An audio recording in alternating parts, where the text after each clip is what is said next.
और वह आत्महत्या कर लिया। आत्महत्या का भी दृश्य जो सामने आ रहा है, जो सच्चाई देखने को मिल रहा है कि एक जंगला से लटकना, और उस जंगला में कोई ऐसा दूरी नहीं है जिससे कि कोई फांसी पर लटके और उसका गला चौड़ा जाए। हम लोगों को बड़ा स्पष्ट रूप से ये लग रहा है कि ये कस्टोडियल डेथ है, यानी उस लड़के को 18-19 साल या 20 साल जो भी उसका उम्र हो, उस लड़के को पकड़ के लाया गया है और उसको जो है सो बेरहमी के साथ, जो पुलिस की आदत होती है, बेरहमी के साथ उसकी पिटाई हुई है, ऐसा लग रहा है। एसएसपी बयान दे रहे हैं कि प्रथम दृष्टया प्रतीत होता है आत्महत्या का। आत्महत्या भी करता है तो पुलिस हाजत में कराया, जिम्मेवारी किसकी है? उसमें दोषी कौन है? नमस्कार, आप फर्स्ट लुक बिहार देख रहे हैं और मैं हूं अभिषेक रंजन। आज मुजफ्फरपुर के कांटी थाना के हाजत में एक युवक की मौत हो गई। इस मौत के बाद कांटी थाना परिसर में जमकर बवाल हुआ। घटना की जानकारी जैसे ही वरीय पुलिस अधीक्षक को लगी, आनंद थाना में बता दें कि वरीय पुलिस अधीक्षक के साथ साथ मुजफ्फरपुर जिला के कई थाना के पुलिस पहुंची। पूरा कांटी थाना का जो परिसर था वो पुलिस छावनी में तब्दील रहा। इस दौरान जो ग्रामीण थे वो जमकर हंगामा कर रहे थे, प्रदर्शन कर रहे थे। उन लोगों का आरोप था कि हमारे जो युवक है उसकी थाना के हाजत में ही उसकी मौत कर दी, यानी कि उसको मार पीट कर उसकी हत्या कर दी गई है। ऐसे में देखिए कि जिस प्रकार से ग्रामीणों का आरोप है वही पुलिस ने इसे आत्महत्या करार दिया है। हमारे साथ आज बात करने के लिए हमारे साथ 3 मेहमान हैं हमारे पैनल में। तीनों मेहमान से आपको परिचय करवाएंगे। हमारे साथ है सीनियर पत्रकार रविंद्र कुमार सिंह। दूसरे पैनल में हमारे साथ है प्रोफेसर अरुण कुमार सिंह जो PUCL के पूर्व प्रदेश उपाध्यक्ष है। और तीसरे पैनल में हमारे साथ है मुजफ्फरपुर सिविल कोर्ट के सीनियर अधिवक्ता है सुधीर कुमार ओझा। तीनों मेहमान हैं और आज जानेंगे जिस प्रकार से ये पूरी कांटी थाना का परिसर आज पुलिस छावनी में तब्दील रहा।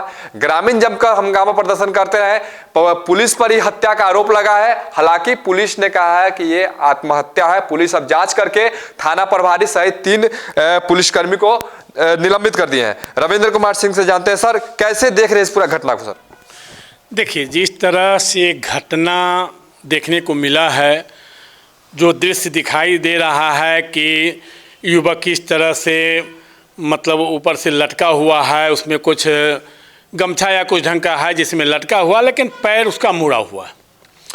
तो एक तरह से तो वह संदिग्ध मामला है। दूसरी बात यह है कि जब 3 तारीख को पुलिस किसी को गिरफ्तार किया तो फिर 24 घंटे के अंदर, जैसे मुझे जो जानकारी उसमें 24 घंटे के अंदर उसे जेल भेज देना या फिर मुक्त कर देना। अगर उस पर दोष है तो जेल भेज देना है, या निर्दोष है तो उसको मुक्त कर देना है। लेकिन 24 घंटे के बदला मतलब 3 दिन, 3 तारीख के बाद 6 तारीख की सुबह यह बात सामने आ रही है। और इसमें यह भी बता दें, अगर मान लीजिए यह युवक आत्महत्या ही करता, जैसे पुलिस का बयान है, एसएसपी बयान दे रहे हैं कि प्रथम दृष्टया प्रतीत होता है आत्महत्या का। आत्महत्या भी करता है तो पुलिस हाजत में कराया, जिम्मेवारी किसकी है? उसमें दोषी कौन है?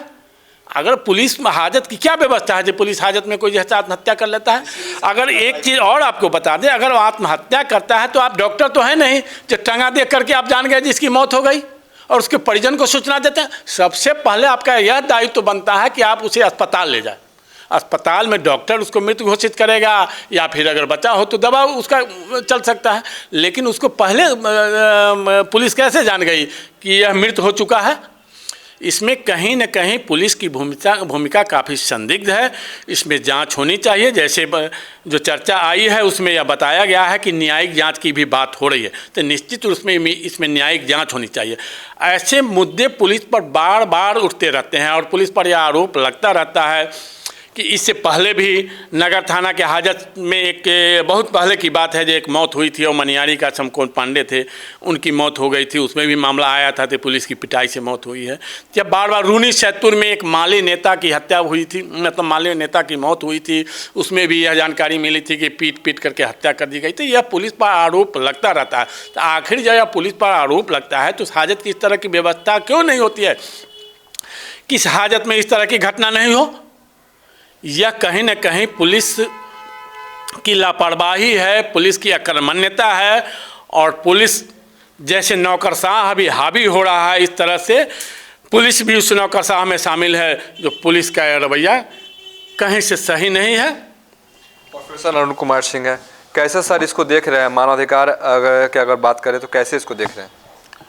निश्चित रूप से जैसा कि आप सब लोगों को मालूम है कि द्वितीय विश्व युद्ध के बाद जो द्वितीय विश्व युद्ध में जो माल जान की हानि हुई, उसके बाद लोगों के दिमाग में आया कि युद्ध किसी भी चीज़ का उपाय नहीं है, और इसीलिए कई देशों ने मिलकर 10 दिसंबर 1948 को मानवाधिकारों का सार्वभौम घोषणा पत्र तैयार किया, जिसको हम universal declaration of human rights कहते हैं। तो ये दरअसल मानवाधिकार है क्या? मानवाधिकार हम लोगों को समझना चाहिए कि मानवाधिकार जो है वैसे अधिकार हैं जो मनुष्य को मनुष्य के रूप में जन्म लेने के कारण प्राप्त हो जाते हैं। उसको कोई सरकार नहीं देती है, सरकार जो देगी उसको हम मूल अधिकार कहते हैं, फंडामेंटल राइट कहते हैं। हम लोग के भी संविधान में फंडामेंटल राइट है, लेकिन मानव अधिकार जो है वो पूरी दुनिया में कोई भी जो मनुष्य के रूप में जन्म लिया है, यहाँ तक कि माँ के गर्भ में भी अगर है वो, तो उसको अधिकार प्राप्त हो जाते हैं। तो इसमें स्पष्ट है कि अगर कोई बड़ा से बड़ा क्राइम किया हो, बड़ा से बड़ा क्रिमिनल हो, माओवादी हो या नक्सलाइट हो या और भी वो बिल्कुल अवांछित तत्व हो, समाज को परेशान कर रहा हो, लेकिन उसको भी कानून के अनुसार सज़ा मिलेगी। उसके लिए जो कानून में प्रावधान है उसके अनुसार सज़ा मिलेगी। अगर कानून उसके लिए नहीं बना हुआ है तो कानून बनेगा तब सज़ा मिलेगी। आपने देखा कसाब जिसने खुलेआम जो है सो मुंबई में उसने जो है सो पाकिस्तान का था और उसने जो है सो कितना बड़ा वहाँ आतंक फैलाया, लेकिन कसाब को भी भारत सरकार ने बहुत बढ़िया वकील मुहैया कराया और वो वकील कसाब को बचाने का हर संभव प्रयास किए, अंत में उसको फांसी की सज़ा हुई। तो बहुत स्पष्ट है कि किसी को भी, ये जो कृष्णदेव झा के कलवारी के कृष्णदेव झा के लड़के जो शिवम झा है, हो सकता है कि ये चोरी करता हो सकता हो कि इसने चोरी किया हो, ये सब बात सही हो सकती है, पुलिस का वर्षन सही हो सकता है, लेकिन उसको मार देने का अधिकार किसी को नहीं है। चोरी के लिए जो सज़ा है उसके लिए न्यायालय है, और न्यायालय में अगर प्रूव हो जाएगा कि उसने चोरी किया है तो उसके लिए जो सज़ा है वो उसको मिलेगी। तो इसमें जो सबसे ज़्यादा जो मानवाधिकार संगठनों को, और ख़ास करके PUCL जैसे, अभी मैं PUCL में नहीं हूँ, लेकिन PUCL के जो लोग हैं उनको संज्ञान लेना चाहिए था, और अब तक PUCL की टीम वहाँ जानी चाहिए थी और PUCL की टीम जाके वहाँ जांच करनी चाहिए थी कि दरअसल मामला क्या है। हम लोगों को बड़ा स्पष्ट रूप से ये लग रहा है कि ये कस्टोडियल डेथ है, यानी उस लड़के को 18, 19 साल या 20 साल जो भी उसका उम्र हो, उस लड़के को पकड़ के लाया गया है और उसको जो है सो बेरहमी के साथ, जो पुलिस की आदत होती है, बेरहमी के साथ उसकी पिटाई हुई है, ऐसा लग रहा है। क्योंकि जो सिचुएशंस वहाँ देख रहे हैं हम लोग, उसकी माँ भी बता रही है, जो अपने माँ को बताया है कि जब दोबारा पुलिस उसको साथ लेकर के गई थी तो वो अपने माँ को बताया कि पुलिस हमको बहुत पिटाई की है, बेरहमी से पिटाई की है, जैसे बहुत दर्द करा माँ के सामने, जैसे वो रोया है लड़का। निश्चित रूप से मैंने एक थप्पड़ भी आपको मारने का अधिकार नहीं है किसी को भी। आप जो है सो कानून के अनुसार उसको सज़ा दीजिए, उसके लिए आप बिल्कुल जो है सो आपके हाथ में कानून बना हुआ है और उसके अनुसार कीजिए।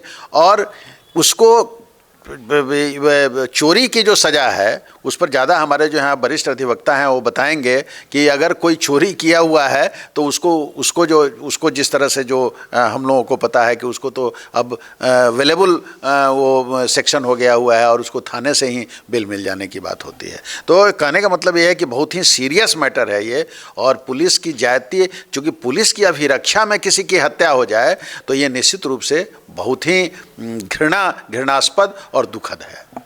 कैसे सर इसको देख रहे हैं? और सबसे पहली बात, अगर पुलिस अगर किसी को हिरासत में लेती है तो कितने देर तक अपने अंडर में वो रख सकती है? देखिए, जिस तरह का घटना भी सामने आया है, यह तो बहुत ही दुखद घटना है और इससे स्पष्ट हो गया है कि पुलिस के कस्टडी में उसकी मृत्यु हुई। इससे कोई इनकार नहीं कर सकता है, यह बात सत्य हो गई। और जहाँ तक किसी भी घटना की बात है, तो अगर पुलिस किसी को गिरफ्तार करती है तो 24 घंटा के अंदर में उसको न्यायालय में हाजिर करना है। यह प्रावधान है सीआरपीसी में, जो पूर्ण सीआरपीसी था अभी बीएनएसएस बन गया है, तो उनको हर हाल में वहाँ हाजिर करना है। दूसरी बात है कि जो आरोप मुझे सुनने को मिल रहा है चोरी का आरोप 3 साल तक की सज़ा उसमें है, ठीक है, वो नॉन अवेलेबल है। लेकिन सुप्रीम कोर्ट का जो आदेश है, जो सीआरपीसी में पूर्व में 41 क्लॉज 2 का जो प्रावधान था, उसको डिफाइन करते हुए सुप्रीम कोर्ट ने स्पष्ट कहा है कि 7 साल से कम की सज़ा जिस भी केस में हो उसमें पुलिस को नोटिस करना है। नोटिस करने के बाद उसको बंद पत्र पर बेल देना है। अगर नोटिस पर वो हाजिर नहीं होता है और ऐसा लगता है कि सीरियस मैटर है, उसकी गिरफ्तारी हो सकती है, तभी उनको गिरफ्तार करना है। लेकिन यहाँ जिस तरह की घटनाएं चोरी की बताई जा रही है, उसमें तो उसकी गिरफ्तारी करना ही नहीं था उनको, और नोटिस पहले करना था। गिरफ्तार अगर कर लिए तो उनको बंद पत्र पर छोड़ना चाहिए था। वो भी नहीं कर पाए तो उनको न्यायालय में 24 घंटा के अंदर में हाजिर करना चाहिए था। लेकिन यहाँ जो माननीय एसएसपी साहब का जो बयान आया है अभी कि प्रथम दृष्टया यह आत्महत्या का आरोप लगता है, क्या वो डॉक्टर है? पहले ही रिजल्ट पुलिस जो दे रही है, पुलिस को उसे मेडिकल में ले जा करके पोस्टमार्टम करना चाहिए था, इलाज करना चाहिए था। उसमें क्या फाइंडिंग आता है, उसके बाद इनको कोई बयान देना चाहिए। तो अभी पहले ही पुलिस को बचाने में जो लग गए और कहे कि प्रथम दृष्टया आरोप आत्महत्या का लग रहा है, अगर इसको हम मान भी लेते हैं कुछ ने आत्महत्या किया है, तो किया कहाँ है, उसको उकसाया कौन है?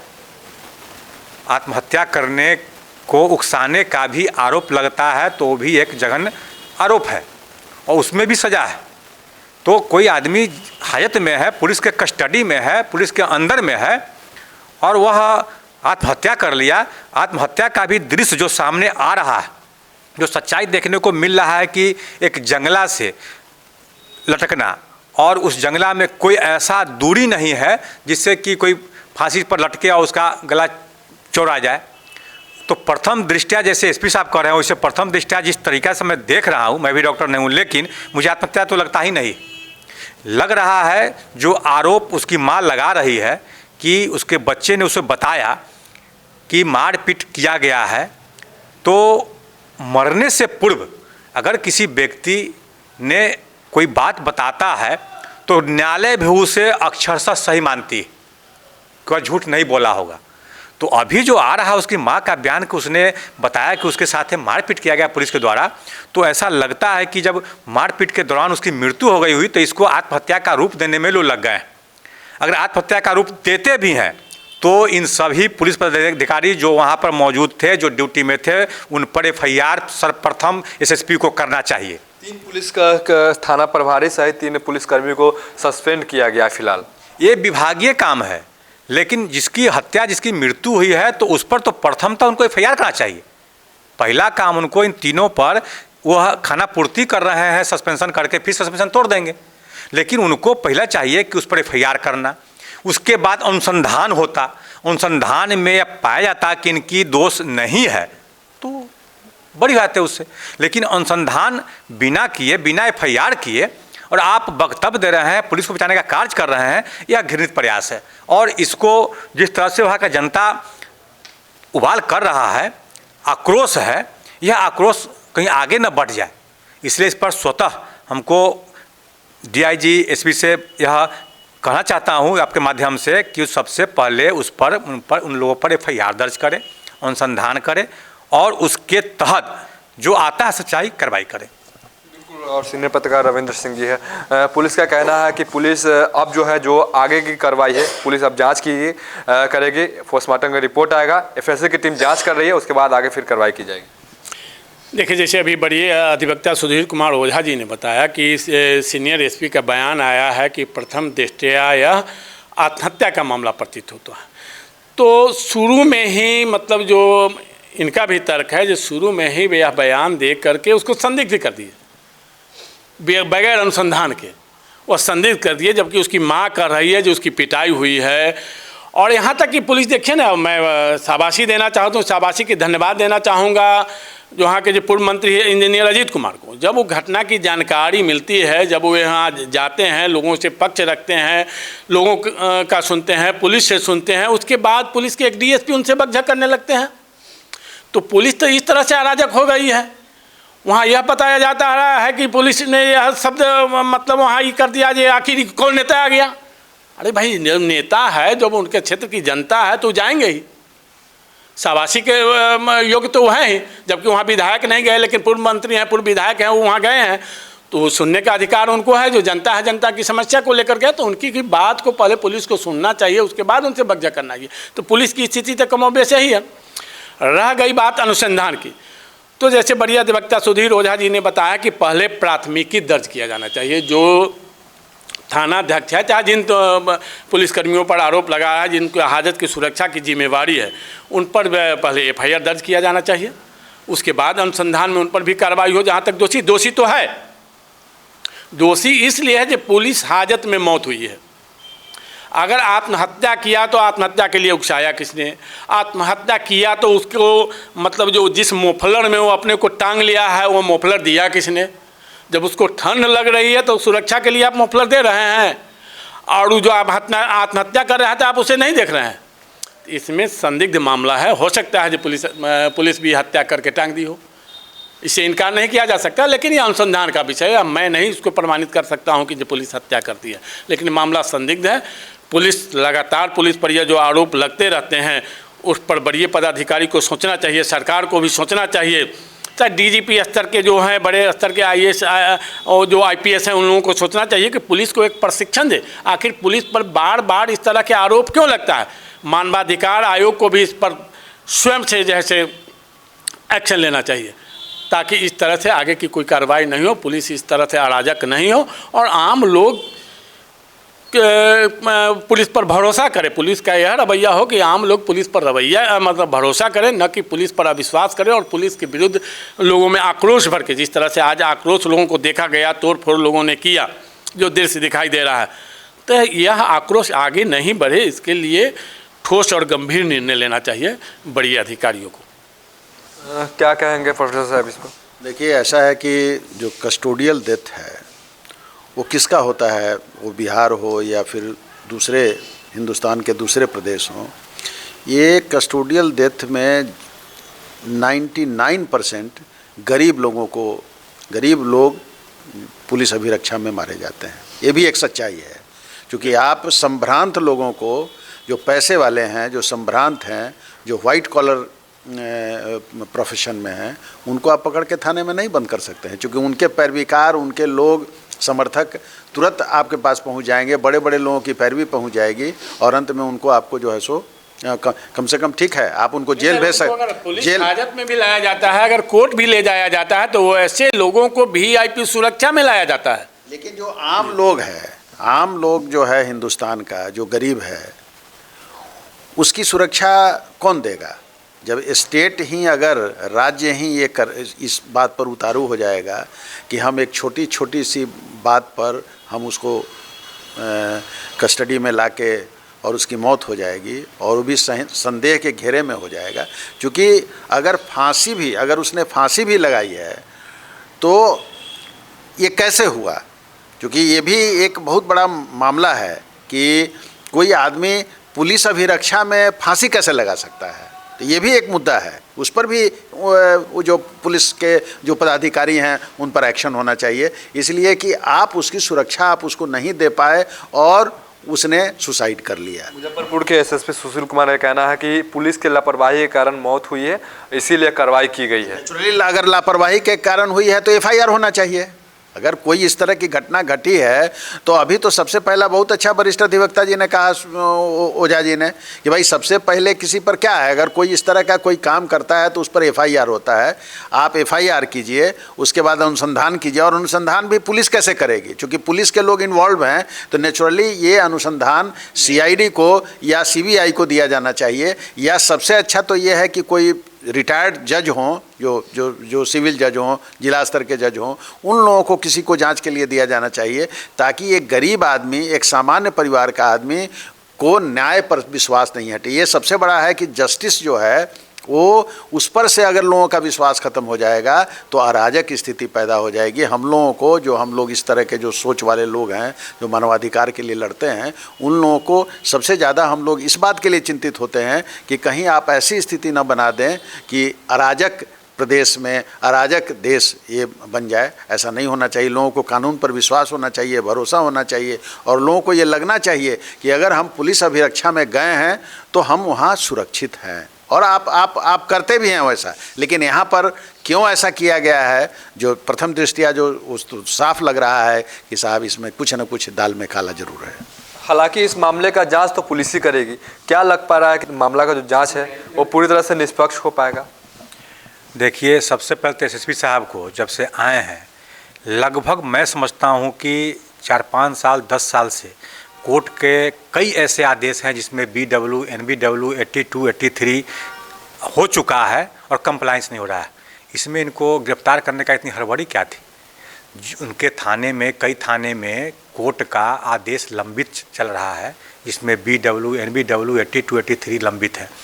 उस पर कार्रवाई नहीं करेंगे, कोर्ट के कंप्लाइंस नहीं करेंगे, कोर्ट का आदेश का नहीं मानेंगे, लेकिन एक मामूली सा चोरी के आरोप में तुरंत जा कर के पकड़ लेना, मारपीट करना, और सब बातें उनकी सच्चाई मान लिया जाए कि आत्महत्या ही किया है, तो किसके कस्टडी में किया है, कौन जिम्मेदार होगा? आज मेरे घर में कोई आत्महत्या कर लेता है तो पुलिस आनन फान में आती है, उठा करके हमको ले आती है, या किसी के घर में कोई घटना होती है तो बिना जानकारी लिए पहले FIR करती है, उठा करके ले आती है। और जब पुलिस थाने में इस तरह की घटना हो रही है, कस्टडी में हो रही है, इसमें प्रमाण देने का आवश्यकता ही नहीं है। अब इसमें क्या प्रमाण चाहिए? क्या कह देंगे एसएसपी साहब की पुलिस थाने में मौत नहीं हुई है, कस्टडी में मौत नहीं हुई है? यही बड़ा प्रमाण है। इसलिए सबसे पहले उनको FIR करके इसको जेल में डालना चाहिए, तब सुधार करना चाहिए।